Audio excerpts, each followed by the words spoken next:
Now at 10 and streaming on crossroadstoday.com, a threat at a local middle school sparks a fast response from authorities. Find out what happened. Investigators search for answers after a fire leaves a family without a home. And this Memorial Day, find out how you can join a tribute to our fallen heroes and make a difference in their honor. Well, it's going to feel a lot like summertime out there. We do have quite a bit of cloud cover and moisture moving in our direction. You can see it right there, and that's the stuff that's going to pop into afternoon showers over the next couple of days. We'll have more details on it coming up in just a moment. And the Shiner Ganado softball team's ready for the state championship game next Thursday night. We'll highlight both of these games from last night. Coming up. You're watching 25 News now at 10. Good evening and thank you for joining us. I'm Shawna Currie. And I'm Brubaker. An investigation is underway into the cause of a mobile home fire in Victoria this evening after a mobile home went up in flames near South Laurent and Canal Street. The fire broke out around 5:30 this evening. 3 people inside made it out safely, but the home was declared a total loss. Fire crews are now working to figure out what sparked the blaze. A man is dead after a gunman opened fire Friday afternoon on a Houston Metro bus. Police say the 2 men argued before one pulled out a gun and shot the other. The victim was hospitalized but did not survive. No one else was injured. Police are searching for the shooter. Investigators say they're hoping to get surveillance video from inside the bus to find out more. They do not believe the men knew each other before the encounter. Police have not released their names.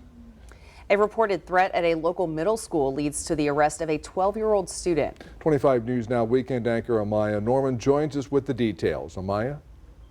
Yes, around 8 this morning, a school resource officer at Patty Welder Middle School was notified about a verbal threat made by a student. According to the Victoria County Sheriff Office, a 12-year-old girl told others that she planned to burn down the school. Deputies responded quickly and took her into custody. The girl is now facing a charge of making a terroristic threat and has been taken to a juvenile detention center. The Sheriff Office says they take any threat to school safety seriously and are working closely with the school officials to keep students and staff safe. A Victoria County Sheriff Office spokesperson told us that the student did not act on the threat and no one was harmed. Shawna and Dawn, back to you. A great loss this morning for the Ganado community with the passing of Ganado Fire Chief Bernard Scott. He passed away this morning at the age of 51. Scott served as a firefighter and an emergency medical technician since 2003. In his honor, flags in Ganado will be flown at half-staff until his services. In a Facebook post, the city of Ganado wrote, "Thank you for your service and dedication to our community. Rest easy and job well done." Other local fire departments shared condolences, saying Scott was a dedicated, compassionate man who loved serving his community. The cause of his death is unknown. This Memorial Day, Monday, May 26th, the community is invited to honor our fallen heroes at the Warriors Weekend Field of Honor. The ceremony will include a roll call of the fallen, a flag retirement ceremony, and moments of honor and remembrance. Volunteers are also needed for setup, cleanup, and supporting the memorial ceremony. It starts Monday night at 7 o'clock at the Field of Honor next to Parkway Church. For a viewer poll tonight, we're asking you, how do you usually honor Memorial Day? Do you attend a ceremony, visit a memorial or cemetery? Do you spend time with family, volunteer or donate, or other? We want to hear from you. Visit crossroadstoday.com/vote. And all night it has been very heavy leaning other outside of the other options there. So continue voting, and we appreciate everyone who has already voted tonight. Well, it's time to check on our weather for this Memorial Day weekend. All right, let's go to Mac Pettis with the first look at the Memorial Day weekend forecast. I say that, Mac, not to put any pressure on you, okay? Well, yes, I know, and I've had pressure on myself all week. Keep saying showers, and what showers are we? So we're now getting enough moisture. You can see this big plume headed in our direction that we have a saturated atmosphere. In other words, a little heating is going to cause some of this shower activity to pop up. I don't think it's a game-ending kind of situation, but you will be seeing some showers develop over the weekend, and I'll have more details on that coming up in just a moment. Don, Shawna? Mac, thank you. A bridge in East Tennessee that was destroyed by Hurricane Helene reopened today, ahead of schedule.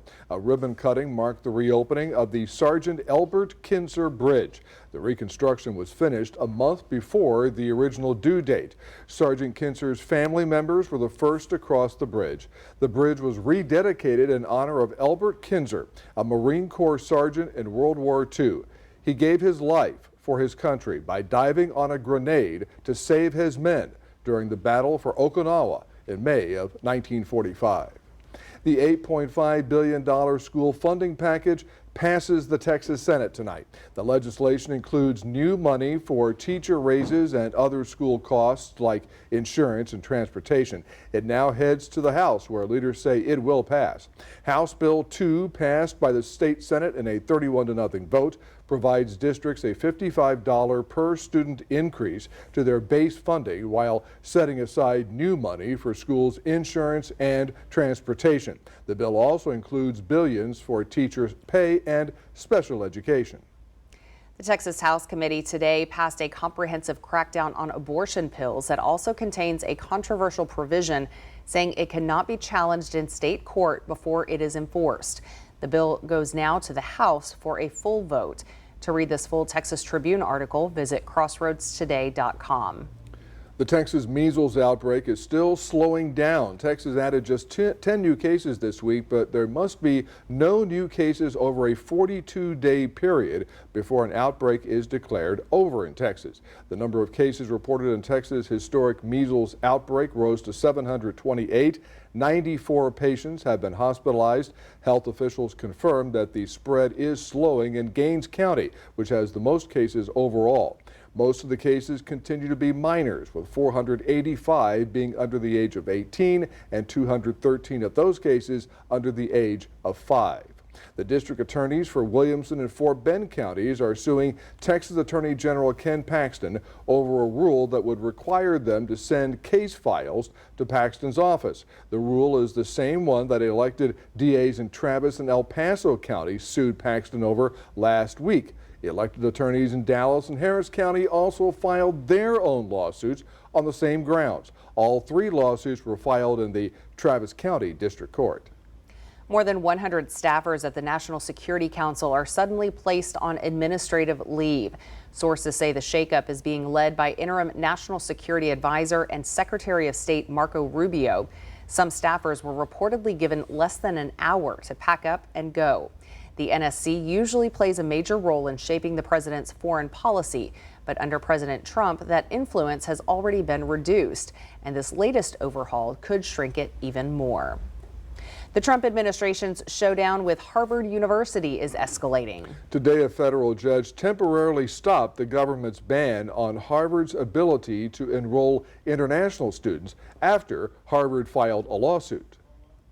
A federal judge siding with Harvard University Friday in its fight with the Trump administration, temporarily halting a federal ban on the school's ability to enroll international students. This is extortion. It's a vendetta using all powers of the government because of a political argument with Harvard. On Thursday, Homeland Security Secretary Kristi Noem removed the university's student and exchange visitor certification, saying Harvard refused to turn over conduct records of foreign students as requested last month. Harvard brought these consequences upon themselves. More than a quarter of students are impacted. We are being used essentially as poker chips in a battle between the White House and Harvard, and it feels honestly very dehumanizing. Trump and university officials have been locked in conflict for months, battling over federal research funds as well as the school's tax-exempt status. The White House demanding changes to campus programming, policies, hiring, and admissions to root out on-campus anti-Semitism and eliminating what it calls racist diversity, equity, and inclusion practices. Harvard's going to have to change its ways. Harvard has complied with some requests and did acknowledge anti-Semitism on its campus. Still, it's fiercely defended its academic independence, calling this latest act by the administration a clear retaliation for Harvard's exercising its First Amendment rights to reject the government's demands to control Harvard's governance, curriculum, and the ideology of its faculty and students. In Washington, I'm Michael Yoshida reporting. 3 years ago tomorrow, 19 students and 2 teachers were shot and killed at Robb Elementary School in Uvalde. 3 years later, families in Uvalde are still waiting for the permanent memorial they were promised. Recently, the memorial was vandalized. Volunteers have restored the memorial, and Uvalde police installed a camera to monitor the site. A proposed budget includes $10 million to build and maintain a memorial for the lives lost at Robb Elementary. You have 4 chances to see Community Crossroads this weekend. Tomorrow it's on KVCT at 11:30 a.m. Then it's on KMOL at noon. At 5 p.m. it's on KAVU. Sunday, Community Crossroads will be on KXTS at 7:30 a.m. Hey, watch it every time and see her on there, okay? Yeah, we've got a great show this week. Well, remember to subscribe to our YouTube channel as well, Crossroads Today. Hit the like button, click the notification bell. After you watch Community Crossroads this weekend, then it will be on YouTube as well. There you go. Right. Well, coming up on 25 News Now at 10, a possible new lifeline for U.S. Steel. Find out the big plans to keep the headquarters in the States. Also ahead, a new $200 million high school is opening its doors. It's straight out of Compton. Find out who is behind this world-class educational facility. Here's a look at what you can expect on Community Crossroads. Exciting free activities for families are in bloom. New leadership and innovation at Hospice of South Texas. Why hearing health is taking center stage this month. And serving those who served. A local effort making a difference for veterans. And the people that have been served have been so grateful and so appreciative, and they've said it's well worth the effort and the time that it takes to sit down and go through that process.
President Trump says a new deal between U.S. Steel and Japanese steelmaker Nippon could mean big bucks and big jobs for the U.S.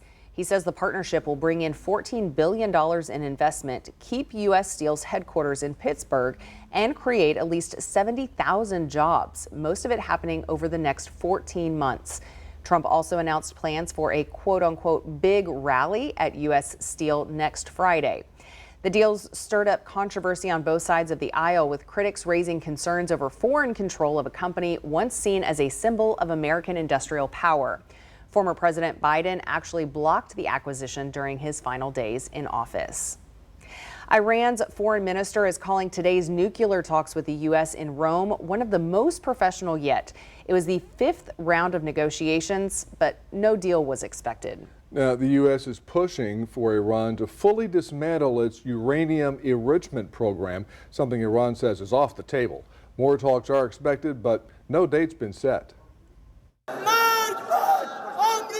Death to America and death to Israel chants at Friday prayers in Tehran. The prayer leader laying into the Trump administration as the U.S.-Iran nuclear talks hang in the balance.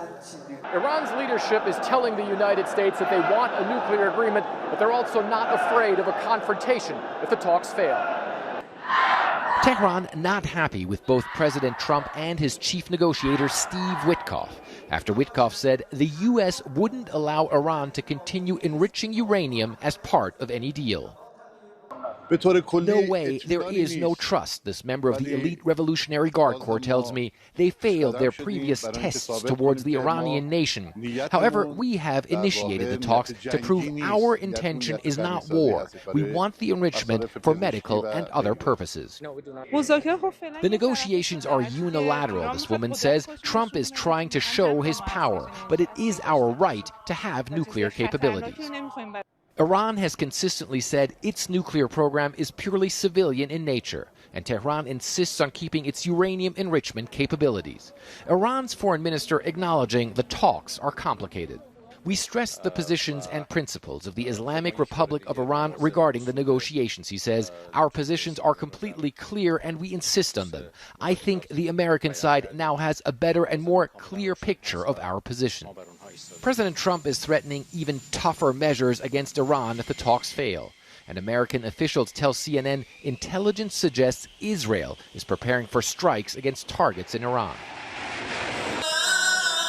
Iranians we spoke to vowing a tough response if that happens. The United States knows better what will happen, he says. If things get serious, there will not be a country named Israel on earth.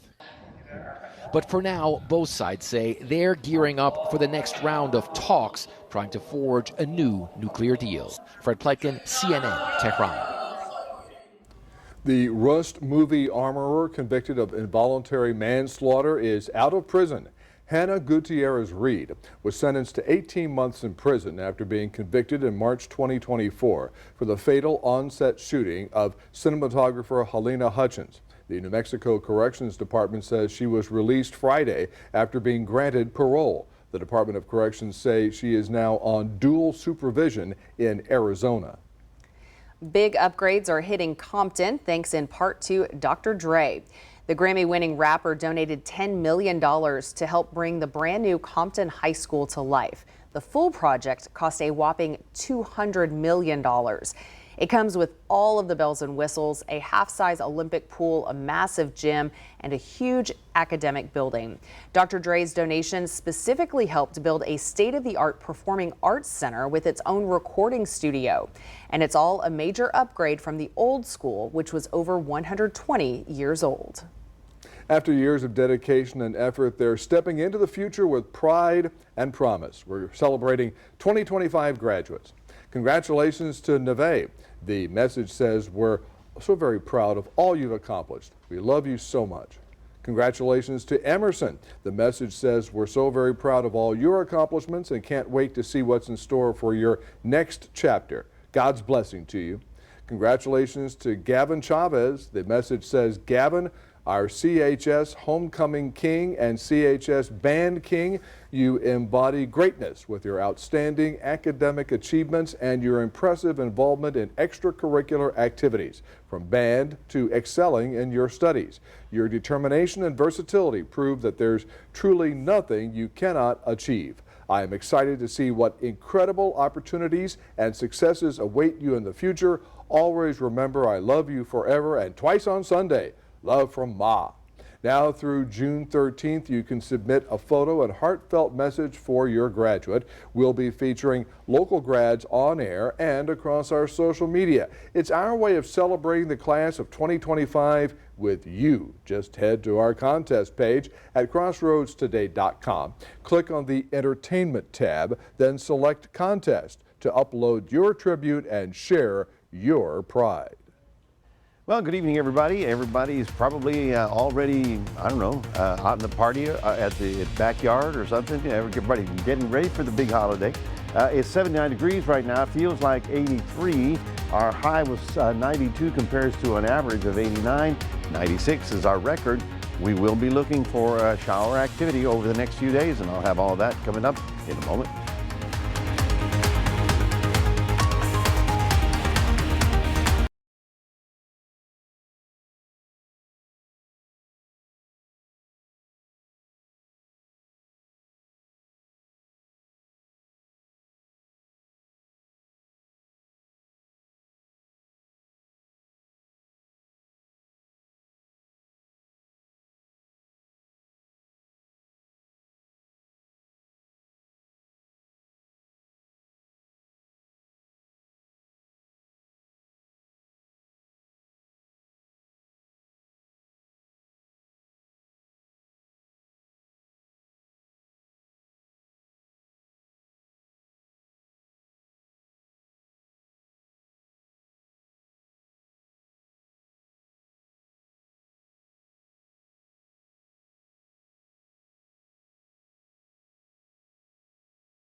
Well, good evening, everybody. Lots of people staying in town for the weekend. A lot of people already on the roadway heading wherever they were going. Texas weather, well, it gets very interesting over the next couple of days. You'll notice here that we've got this big plume of moisture headed for our area. Last night, we saw the thunderstorms at this time that were in Lubbock, and they raced all the way down across San Antonio and got to Victoria and then just fell apart. Well, that's okay. We got a little bit out of it. But today, more fireworks out here in terms of the thunderstorms, and that moisture is helping to get more, shall we say, fuel into our atmosphere that will trigger into shower activity. Here's the complex that came through last night and then this morning, then just sort of died before it got right to Victoria. So the heaviest rain was in the hill country, and of course, that's good, okay? Whenever there's rain up there, you should celebrate. Why? Because the Guadalupe River begins up here, and then of course it goes into Canyon Lake, and then it dips down into the Low River and comes to our area. So we need rainfall up there, not only we, but pretty much all of Texas, because much of the mid part of the state is in an extreme drought. Now, let's not talk about drought, let's talk about getting to the beach. Tomorrow's high temperature down at Magnolia, about 88 degrees. There are your tides, very high UV index. Your water temperature is tepid, it's about 87. Of course, low rip currents and 20% chance of showers at the beach. However, it's a little bit heavier inland, and the surf height is running at about 2 to 3 feet. So here is the severe weather outlook, and you can see how we've got this general green here. That is, shall we say, garden variety showers that'll pop up with heating, okay? These are not the severe thunderstorms of West Texas or the Midwest. So yes, some of you may get wet. I don't think it's a complete washout, but if you see a rain shower, consider yourself a lucky one, all right? Here is what we expect on Sunday, and you can see how we still have that chance of some shower activity around the area. So shall we say our atmosphere is getting more and more moist and more volatile so that we can actually build something. Here's a sea breeze, and there's the cloud deck rolling in from the west. This frontal system is not going to do anything for us. It's going northbound as a warm front. This time of year, we have to start showing you the Atlantic to see if anything's moving.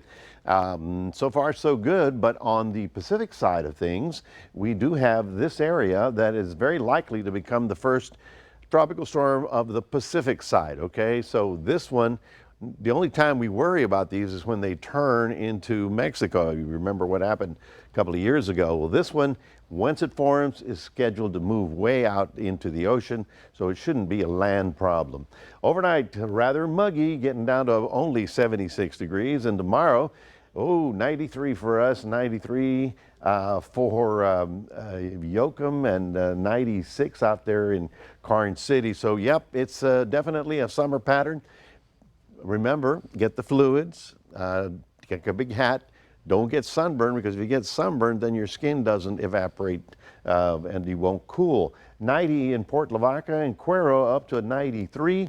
There are garden variety showers expected from Sunday and Monday, and then with a little luck, it'll keep going through the early part of next week. Have a great weekend. That's your 7-day forecast, reminding everybody we do have a QR code. Love for you to scan that, put Crossroads Today on your phone. And now we'll toss it over to Maxwell with sports. Yeah, Mac, after the break, we're going to highlight one big name that's heading back to the Victoria Generals this season. Find out who that is coming up in sports.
Hi, Crossroads. Yesterday we had two 2A softball teams from the same district advance to the state softball championship games last night. And first, the Shawna Lady Comanches. They advanced to back-to-back state championships last night, beating the Crossroads Bobcats. They're 10-4. And the Lady Comanches got 13 hits in total from last night's game. And also Dylan Chrismon came in, had 4 shutout innings, and did not allow a run in that process. So the Comanches, they're going to face the Sundown Roughnecks after they beat the Munster Hornets earlier today. That game will then start at 10 a.m. next Thursday morning. Now over to Ganado Maidens, who last night advanced their first ever state championship with an 8-1 victory over Corydon Camden. And top hitter Kaylin Benavidez had 4 RBIs, and pitcher Sailor Burrs pitched back-to-back games at 15 Ks there last night for the Maidens. And now they also got big production as well from Raylan Pena as well. So Ganado is going to face the Riesel Indians in the 2A Division I state championship. It's going to be right after Shiner's game at 1 p.m. there at the University of Texas in Charlene Red McCombs Field. Now over to some football action where the St. Joseph Flyers football team revealed their 2025-2026 schedule. And the Flyers start their scrimmage play August 14th at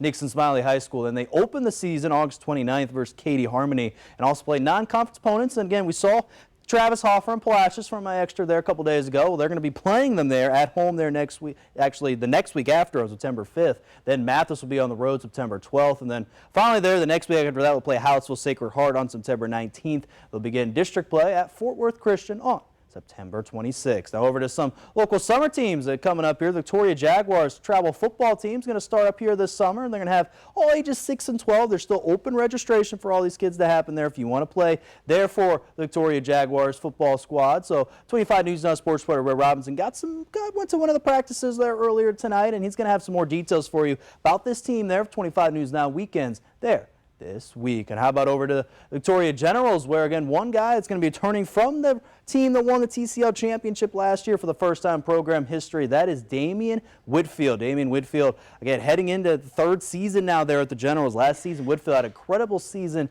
having on-base percentage, batting average, there, .314, and a total of 34 stolen bases. So the Generals, they start their quest for that back-to-back state champion, again, TCL championship on June 3rd on the road versus the Seguin River Monsters, and have their home opener Thursday, June 5th at 7:05 p.m. versus the Gumbo Gators at Riverside Stadium. And then finally, how about some big sports news from the state of Texas, where a new bill passed with the new name, image, and likeness compensation bill that's going to pass through the Senate Education K-16 committee there from this Thursday. So the bill will help widen that new legislation to help athletes get paid for NIL compensation from the universities and team events. So this is a rule that's a little bit different there from the past from other universities. Share revenue for the use of athletes. NIL and TV broadcast will also be another big things going into this new bill that is passed here from the Senate. And that's going to do it here in sports. Don and Shawna, back to you.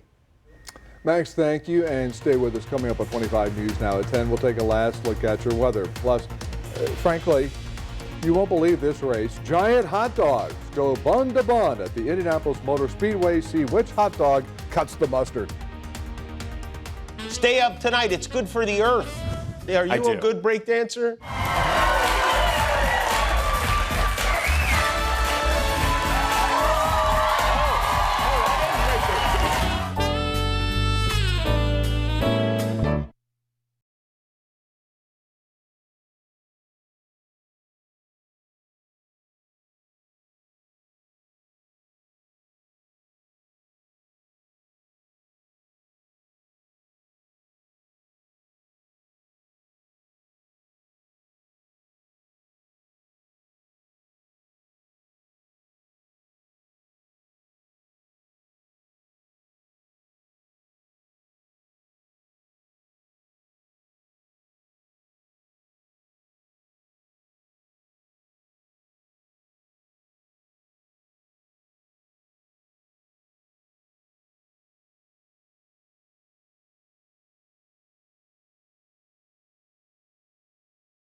Hot dog. The Indianapolis Motor Speedway traded horsepower for hot dogs today in a race that you've got to see to believe.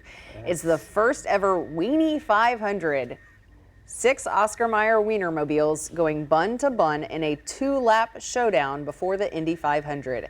Each one repped a regional favorite, from the Chai dog to the Seattle dog, and yes, the drivers were actually called hot doggers.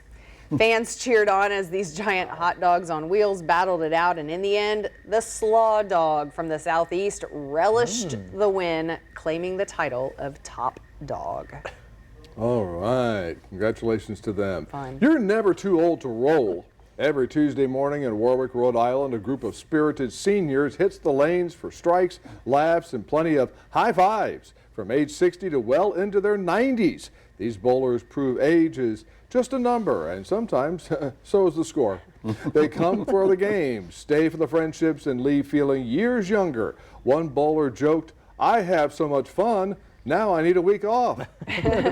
Need a week off from fun. Now that is fun. Yeah. Yes, That is fun. Bowling is a fun sport. Absolutely. It really it's, is. and it's not a bad sport to have at this time of year, because people are thinking, oh, you want to get outside in the sun, but it does get kind of hot, and the bowling centers do have a lot of AC. And the shoes are really cool. You just can't take them home with you. Oh, that's right. That's right. Yeah, your Well, number's on folks, there. we want you to have a great time. And you know what's going to happen on Wednesday? They're all going to be, oh, the vacation was a lot of work. Yeah, it does. So I know you're going to get out there and have some fun, whether it's at the beach or in the backyard.